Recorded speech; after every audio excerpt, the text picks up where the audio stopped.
నీటిలో దాగిన కథలు వినిపించవే ఓ మబ్బుల కవితలో మనసు తడుస్తూనే నలుపు మబ్బుల్లోనూ వెలుగు ఉంటుందని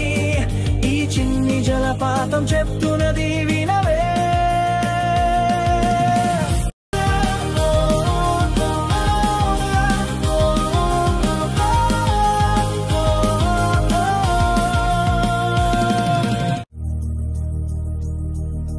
నెమ్మదిగా పడే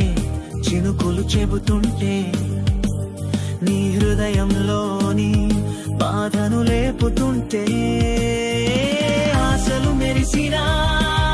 క్షణమే అయినా వానకి ఒక స్వరం ఉందని తెలిసిపోతుందే అన్న